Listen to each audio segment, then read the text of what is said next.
देखिए बेटा, आज हम टॉपिक ले रहे हैं रेशनल इरेशनल नंबर्स। और पहले तो सबसे पहले मैं आपको यही बताऊंगा कि रेशनल और इरेशनल नंबर क्या होते हैं। उसके बाद हम representation of rational numbers on number line. After that मैं आपको बताऊंगा irrational numbers between any two rational numbers. तो इस टॉपिक को मैं आपको क्लास 9 के स्टैंडर्ड के अकॉर्डिंग क्लियर कर रहा हूँ और ये कंप्लीट कंसेप्ट आपकी समझ में आएगा निश्चित रूप से। तो सबसे पहले मैं ले रहा हूँ बेटा यहाँ पे रेशनल नंबर। ये रेशनल नंबर्स क्या होता है, तो इसकी डेफिनेशन ये दी जाती है, the numbers which are in the form of P upon Q, where P and Q, PQ are integers and Q is not equal to 0। ये हमारी कंप्लीट डेफिनेशन होती है इसकी। The numbers which are in the form of P upon Q, where P and Q are integers and Q is not equal to 0। जो भी numbers हमारे P upon Q की form में होते हैं और जहां पे P और Q इंटीजर्स है, और मैंने साथ में ये भी लिख दिया कि Q is not equal to 0।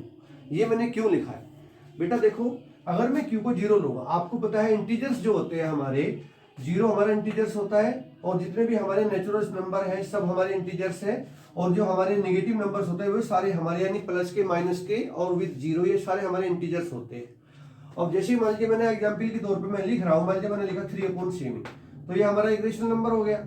मान लीजिए मैंने लिख दिया खाली 5/2, रेशनल नंबर हो गया। अब इस तरीके से मान लीजिए मैं लिख रहा हूँ 1/0, तो यहाँ पे देखो हमारे 3, 7, 5 तो सब इंटीजर्स है, 0 भी हमारा इंटीजर्स है। अगर मैं 1/0 लिख लेता हूँ तो आप ये देखिए ये मीनिंगलेस हो जाएगा यहाँ पे, क्योंकि मैथ्स के अंदर हम कभी भी 0 से डिवाइड नहीं करते हैं। जो चीज मैथ 0 से डिवाइड होती है वो मीनिंगलेस होती है, तो इसलिए हम Q को 0 नहीं लेंगे। 0 को छोड़ करके हम Q की कोई भी वैल्यू ले सकते हैं। तो इस तरीके से 3/7, 5/2 हमारा रेशनल नंबर्स है। अच्छा, एक और बात यह है कि जैसे हमारे जितने भी हमारे इंटीजर्स हैं या हमारे सारे होल नंबर्स हैं वो हमारे रेशनल नंबर ही है। कोई भी मान लीजिए मैं लिख रहा हूँ 29, तो जो 29 है ये हमारा एक नेचुरल नंबर है या होल नंबर है, तो मैं 29 को 29/1 भी लिख सकता हूँ। तो ये हमारा P/Q की फॉर्म में आ गया है, ये अभी 29 ही। इसी तरीके से जैसे मैं 0 ही लिख रहा हूँ, 0 भी मेरा एक रेशनल नंबर है, क्योंकि मैं 0 को 0/1 भी लिख सकता हूँ, अब भी ये वैल्यू 0 के ही इक्वल है। तो इस तरीके से 0 को P/Q की फॉर्म में लिख लिया। तो इस तरीके से हमारे जितने भी ओवरऑल हमारे समस्त इंटीजर्स जो होते हैं वो ओवरऑल हमारे रेशनल नंबर ही होते हैं। ठीक है बेटा, तो ये बात आपको क्लियर हो गई होगी कि हमारे समस्त इंटीजर्स रेशनल नंबर है। अब बेटा इसके बाद हम लेते हैं यहाँ पे रेशनल नंबर्स की ये जो डेफिनेशन है हमारी, इसके साथ साथ रेशनल नंबर्स की एक दूसरी डेफिनेशन भी दी जाती है। उसमें क्या होता है रेशनल नंबर्स का, कि यहां पे ये होता है रेशनल नंबर्स के उसमें द नंबर्स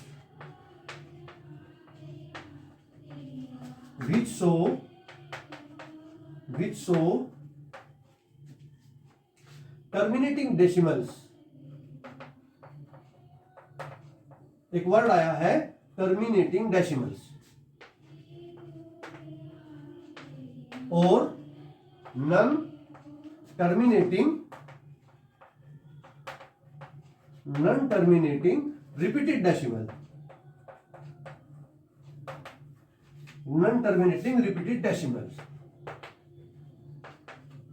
यहां पे ये भी आई है हमारा P/Q के साथ साथ ही ये भी है हमारा कि the numbers which show terminating decimals.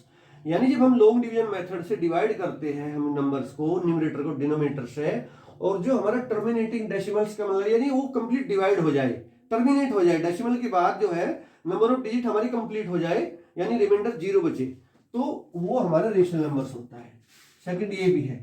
Third ये है कि वो अगर टर्मिनेट नहीं हो रहा है यानी कंटिन्यू चल रहा है लेकिन वो रिपीटेड है, एक वर्ड आया है रिपीटेड डेसिमल।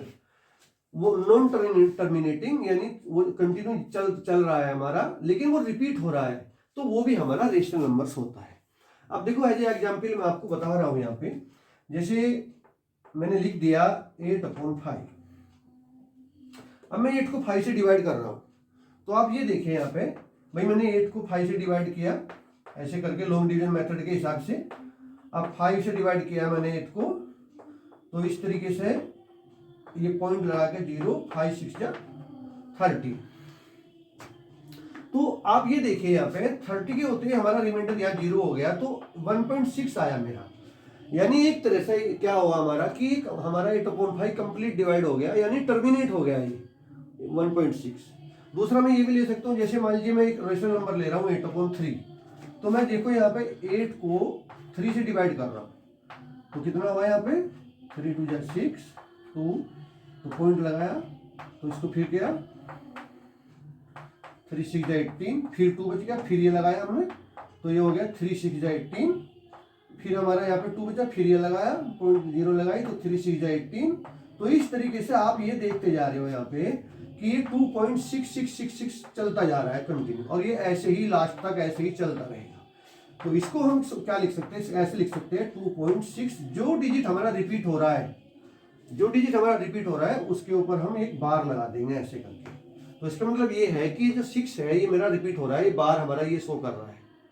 तो ये हमारा क्या हुआ कि यहाँ पे क्या हुआ कि नॉन टर्मिनेटिंग, एक बात आ गई यहाँ पे, नॉन टर्मिनेटिंग, यानी टर्मिनेट नहीं हुआ। जो हमारा 8/3 था ये कंटिन्यू चलता जा रहा है, कहीं तक भी चला जाए, 6 कभी खत्म नहीं होगा, तो ये नॉन टर्मिनेटिंग हो गया। लेकिन रिपीटेड है ये, क्योंकि इसमें 6 डिजिट जो है लगातार रिपीट हो रहा है। तो इस कंडीशन में ये भी इसकी अपने एक प्रॉपर्टी होती है कि रेशनल नंबर्स जो होते हैं वो नॉन टर्मिनेटिंग और रिपीटेड होते हैं। और भी मैं और रेशनल नंबर्स ले सकता हूं यहाँ पे, आप देखिए जरा। मान लीजिए मैं 2/11 ले रहा हूं, तो ये मेरा रेशनल नंबर, मैं 2 को 11 से डिवाइड कर रहा हूं। चलिए 2 को 11 से डिवाइड करते हैं, तो पॉइंट लगा 0 11 1 जा 11, तो हमारे 9, फिर 0 लगाया 11 8 जा 88, फिर हमारा यहाँ पे 2 बच गया यहाँ पे हमारा, फिर 0 लगाई 11 1 जा 11, फिर हमारा कितना बचा यहाँ पे, ये 9 बची, फिर 0 लगाई 11 8 जा 88। तो इस तरीके से चलते चलते मैं क्या देख रहा हूँ, 18 18 18 18 18 18, यही चलता जा रहा है, यानी 18 18 18 18 18। तो आप ये देख रहे हो यहाँ पे कि ये कंटिन्यू रिपीट होता जा रहा है 18 18। तो इसको हम ऐसे लिख सकते हैं 0.18 के ऊपर हम एक बार लगा देंगे पूरा। इट मीन्स पूरा ही हमारा ये जो 18 है ये रिपीट हो रहा है। तो इट मीन्स ये हुआ कि हमारा 2/11 भी हमारा एक रेशनल नंबर है। इसकी भी वही प्रॉपर्टी है कि non terminating and repeated decimals, non terminating है और लगातार रिपीट हो रहा है। तो इस तरीके से ये हमारा रेशनल नंबर हुआ। अब देखो और भी हम ऐसे 1-2 एग्जाम्पल और भी ले सकते हैं रेशनल नंबर्स के। जैसे मैं ये है हमारा, जैसे मैं 1/7 कर रहा हूं, तो 1 को डिवाइड कर रहा हूं 7 से, करिए डिवाइड, 0.7 1 जा 7 3 0 लगाई, 7 4 जा 28 2, फिर 0 लगे यहाँ पे, 7 2 जा 14 6, फिर 0 आई, 7 8 जा 56, फिर हमारा 4 आया, तो 4 के बाद जो है हमारा इस तरीके से कंटिन्यू, फिर 0 आई, तो 7 5 जा 35, फिर 5 आ जाएगा, फिर 0 हो जाएगा। तो इस तरीके से यहाँ पे होगा 7 7 जा 49, और जाके फिर 1 बच गया मेरा यहाँ पे, तो 1 बचा, फिर ये 10 हो गया, तो 7 1 जा 7, फिर 1 के बाद फिर 4 आएगा ऐसे, फिर 2 आएगा, फिर 8 आएगा, 5 आएगा, 7 आएगा, फिर ऐसे 1 आएगा, 4 आएगा, 2 आएगा, 8 आएगा, 5 आएगा, 7 आएगा। तो ये भी हमारा नॉन टर्मिनेटिंग है। लेकिन यहाँ पे देखो नंबर ऑफ डिजिट, ये 6 डिजिट आप देख रहे हो यहाँ पे, ये 1 2 3 4 5, ये 6 डिजिट कंटिन्यू चलते जा रहे हैं। तो इस तरीके से 1/7 जो है हमारा ये एक रेशनल नंबर्स हो गया यहाँ पे, तो नॉन टर्मिनेटिंग और रिपीटेड हो गया। अब देखो पाई हमारा इरेशनल नंबर होता है। मैं थोड़ा आपको पाई और 22/7 के विषय में बता रहा हूँ, कई बार हमें कंफ्यूजन हो जाता है। जो हमारा पाई है इसे हम इरेशनल नंबर बोलते हैं, और जो 22/7 है ये पाई की हम वैल्यू लेते हैं। एक्चुअली क्या है, 22/7 तो हमारा रेशनल नंबर है यहाँ पे, लेकिन ये पाई इरेशनल नंबर है। अब आप कहेंगे कि जब इरेशनल, ये इरेशनल नंबर है, ये इरेशनल नंबर रेशनल के इक्वल कैसे हो गया। एक्चुअली पाई की तो फाइनाइट वैल्यू आज तक फाइंड ही नहीं हुई है। आप सब जानते हैं पाई क्या होता है, एक रेशो होता है सर्कमफ्रेंस का डायमीटर से। अब अगर हम डिफरेंट डिफरेंट सर्किल बनाते चले जाएं ऐसे, तो इसकी सर्कमफ्रेंस को इसके डायमीटर से डिवाइड किया, इसकी सर्कमफ्रेंस को इसके डायमीटर से डिवाइड किया, ऐसे ही। तो होता क्या है, हमारा पाई की वैल्यू जो है वो कंटिन्यू पॉइंट के बाद ऐसी चलती रहेगी।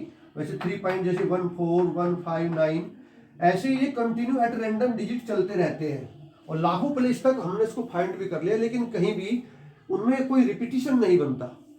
अब बात आती है कि 22.7 क्यों लेते हैं, ये तो हमारा 3.14 ले लेते हैं, तो इसकी अप्रोक्सीमेट वैल्यू है।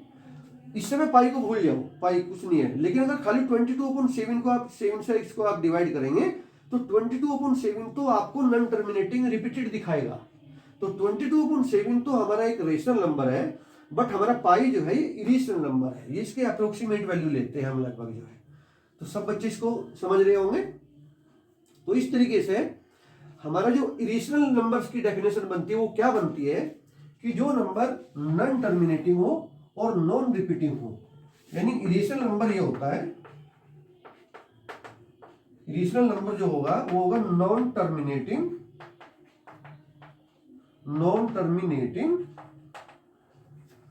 और नॉन रिपीटिंग। यानी वो टर्मिनेट भी नहीं हो रहा है और रिपीट भी नहीं हो रहा है डिजिट, या नंबर ऑफ डिजिट जो है उनका एक ग्रुप है वो भी रिपीट नहीं हो रहा है। पॉइंट के बाद नंबर ऑफ डिजिट्स जो है ऐसे एट रैंडम चल रहे हैं। तो ऐसे नंबर्स जो होते हैं हमारे इरेशनल नंबर होते हैं। ठीक है, तो मेरे ख्याल से मैं समझता हूं कि ये रेशनल नंबर का कंसेप्ट आपको क्लियर हुआ होगा। अब ये पूरा हुआ। सेकंड नंबर पे हम आते हैं, यहाँ पे representation of rational number on A number line. ये कैसे करते हैं, एक बार इसको भी समझो।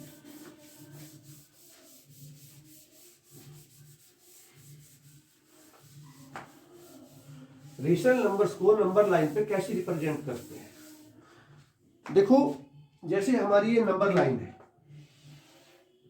मान लीजिए मेरा पास है एक नंबर 8/5, मैं इसको नंबर लाइन पे रिप्रेजेंट कर रहा हूं। तो ये नंबर लाइन बनाई, इस पे मैंने यहाँ पे 0 ले लिया। तो जो मेरा न्यूमरेटर है 8, तो मान लीजिए मैंने यहां तक ये डिस्टेंस 8 ले लेता हूं मैं, यहां से लेके यहां।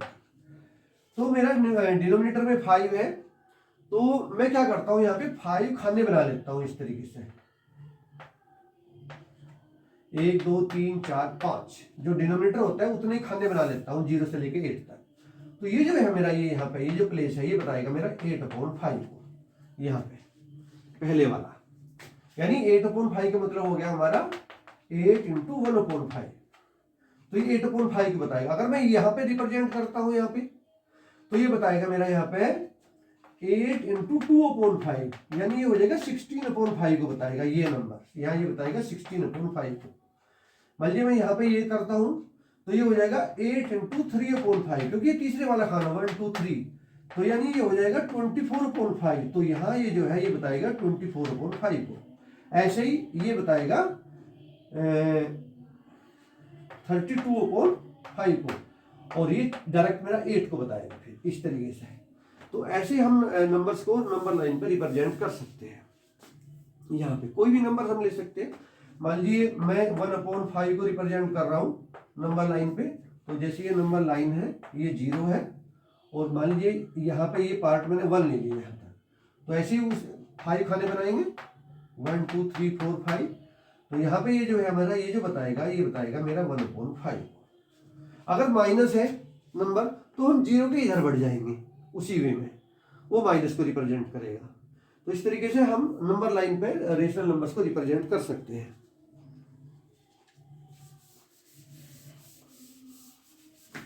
अब ये हमारा नंबर लाइन वाला कंसेप्ट क्लियर हुआ। देखो बेटा, इसके बाद हम लेते हैं a rational number between any two rational numbers. Suppose कीजिए एक x और y, ये दो हमारे रेशनल नंबर हैं, और इन दोनों के बीच में मुझे रेशनल नंबर को फाइंड करना है। तो क्या होता है इसका, इन दोनों का मीन ही जो होता है इनके बीच का रेशनल नंबर होता है। और जहां पे ये है कि x जो है मेरा लेस देन y है, एक तो ये है मेरी कंडीशन, और इन दोनों का जो मीन है वो हो जाएगा x + y/2। तो ये जो हमारे इन दोनों नंबर्स का रेशनल नंबर्स का मीन आया, वही हमारा इन दोनों के बीच का रेशनल नंबर्स होगा। एक और ये बात सब बच्चे याद रखेंगे कि किन्हीं भी दो रेशनल नंबर्स के बीच में हमारे जो है इनफाइनाइट रेशनल नंबर होते हैं। रेशनल नंबर काउंटलेस होते हैं, कितने भी रेशनल नंबर हम फाइंड कर सकते हैं। मान के चलो, मान लीजिए x और y के बीच में मैंने ऐसे करके जो रेशनल नंबर निकाला, मान लीजिए z है, तो उस कंडीशन में क्या होगा कि x z y, इस तरीके से होगा। अब मान लीजिए मैं एक्स और जेड के बीच में कोई और रेशनल नंबर निकाला तो दोनों का मीन लूंगा ऐसे ही मैं एक्स और जेड का, यानी इसको एक्स और जेड के बीच में जो रेशनल नंबर निकलेगा वो निकलेगा एक्स प्लस जेड अपॉन 2। मान लीजिए पी आ गया है रेशनल नंबर मेरा एक्स और जेड के बीच में, तो फिर ये बनेगा x less than p less than z less than y. और मान लीजिए मैं इसके बाद यहाँ पे जेड और वाई के बीच में निकाल रहा हूँ, मान लीजिए वो क्यू आता है रेशनल नंबर, तो वो जेड और वाई का मीन हो जाएगा, यानी जेड प्लस वाई अपॉन 2 हो जाएगा।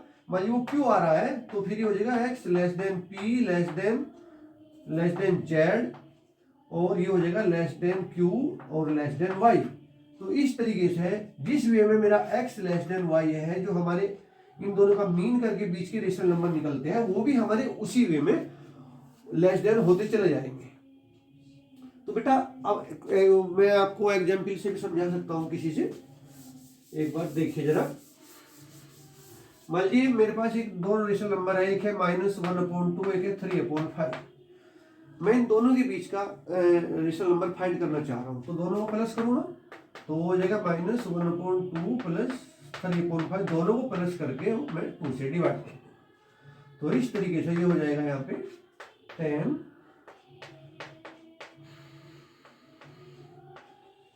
डिवाइड बाई 2, तो ये हो गया मेरा 1/10 डिवाइड बाई 2, यानी ये हो जाएगा 1/ मेरा यहाँ पे 20। इस तरीके से यहाँ पे तो बेटा ये जो मेरा 1/20 हुआ, तो इसको मैं इस तरीके से यहाँ पे लिख सकता हूँ कि -1/2 लेस देन 1/20 लेस देन 3/5। अब मान लीजिए मैं 1/20 और 3/5 के बीच में निकालना चाहता हूँ, तो वो यहाँ पे निकल के आ जाएगा, दोनों का एवरेज लेकर के, दोनों का मीन निकल के यहाँ निकल जाएगा। मान लीजिए मैं 1/20 और -1/2 के बीच में निकाल रहा हूँ, तो वो यहाँ पे निकल जाएगा। तो इस तरीके से मेरा ये प्रोसेस ऐसे ही एक्सपेंड होता रहता है, हम जितने चाहे उतने रेशनल नंबर निकाल सकते हैं। तो इस तरीके से ये हमारा जो टॉपिक है